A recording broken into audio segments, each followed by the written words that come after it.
আপনারা জানেন যে জুলাই থেকে শুরু করে জুলাই পরবর্তী সময় পর্যন্ত আমাদের একমাত্র একজন ব্যক্তিই ছিলেন, অনেকেই ছিলেন, তার মধ্যে অন্যতম একজন ছিলেন যিনি ভারতের আধিপত্যবাদের বিরুদ্ধে এবং অন্যায় এবং জুলুম নির্যাতন গুম খুন হত্যার বিরুদ্ধে, এছাড়াও হচ্ছে চাঁদাবাজদের বিরুদ্ধে থেকে শুরু করে সকল কাজে তার যে জুলাই চেতনা ছিল সেই চেতনাকে লালন করে এগিয়ে যাচ্ছিলেন। কিন্তু আমরা দেখি ছাত্রলীগের সহযোগিতার মাধ্যমে ভারতীয় আধিপত্যবাদের বিরুদ্ধে কথা বলার কারণে শহীদ ওসমান হাদি ভাইকে মাথায় গুলি করে নৃশংসভাবে হত্যা করেছেন এবং তিনি শাহাদাত বরণ করেছেন।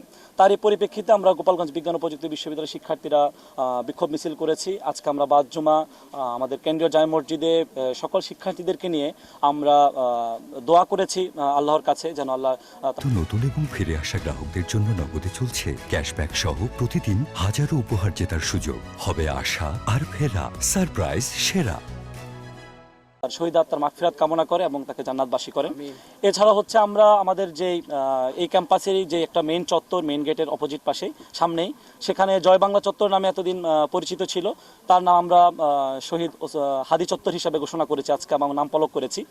এছাড়া আমরা গতকালকে কর্মসূচি ঘোষণা করেছি।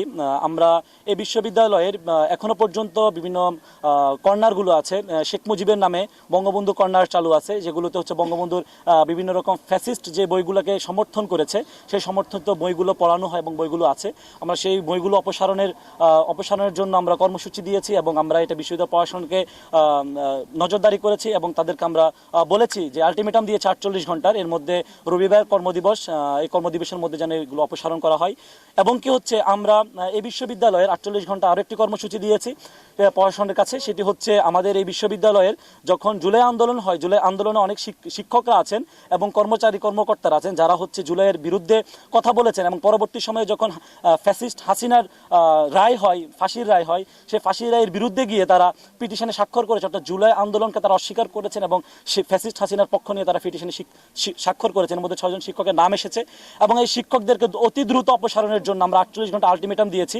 এবং কি হচ্ছে যদি তারা প্রশাসনের এটা আমরা নজরদারি করব, না দিলে আমরা পরবর্তী পদক্ষেপ নিব। এছাড়াও ইনকিলাব মঞ্চ, যেটার ওসমান হাদি ভাই নিজেই, শহীদ ওসমান হাদি ভাই নিজে এটার মুখপাত্র ছিলেন, সেখানে থেকে যদি কেন্দ্রীয়ভাবে কোনো কর্মসূচি আসে আমরা সেটি কোলাবোরেশন করব।